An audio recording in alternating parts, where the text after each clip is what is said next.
Hello guys, আসসালামু আলাইকুম রহমতুল্লাহ। This is me Shampa. চলে এসেছি মার্জানস এন্টারটেইনমেন্টের পক্ষ থেকে।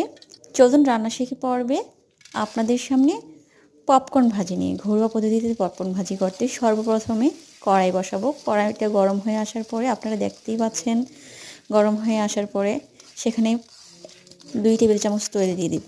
2 টেবিল চামচ তৈল দেওয়ার পরে সেখানে পপকর্ন দিয়ে দিব 2 মুঠো। 2 মুঠো পপকর্নের সাথে দিয়ে দিব 1 টেবিল চামচ লবণ বা আপনার পছন্দ মতো। এটাতে হালকা একটু হলুদের গুঁড়ো দেওয়া যায়, তা না হলে একটু স্পাইসি মশলাও দেওয়া যায় যদি হলদে কালার করতে চান। তা না হলে হলদে কালার আবার স্কিপ করতেও পারেন, শুধু লবণ দিয়ে আর তেল দিয়ে ভাজতে পারেন। তারপর একটি ঢাকনা দিয়ে ঢেকে দিব। পপকর্নগুলি একটু নেড়ে নেড়ে দিব যেন নিচে দিয়ে পড়ে না ওঠে। এইভাবে নেড়ে নেড়ে দিচ্ছি যেন নিচে দিয়ে পড়ে না ওঠে, দাগ না লেগে যায়। চুলার আঁচটুকু থাকবে মিডিয়াম।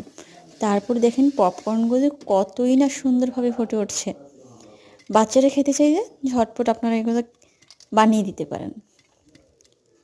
পপকর্ন ভাজতে হলে বাজার থেকে ফ্রেশ ভুট্টাটা নিয়ে আসবেন, ঢেকে দিবেন। আস্তে আস্তে আস্তে আস্তে নিজেই উড়াধুরা করে পপকর্নগুলো ফুটে উঠবে।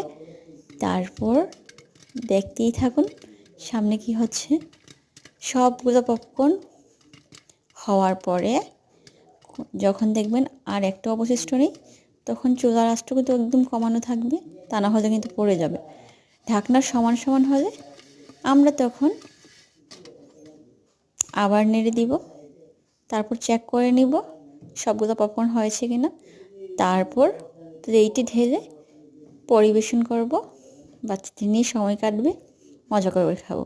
ভালো থাকবেন, ভালো রাখবেন। মার্জান গ্রুপ এন্টারপ্রাইজের পক্ষ থাকবেন, মার্জানস এন্টারটেইনমেন্ট পেজের পক্ষ থাকবেন।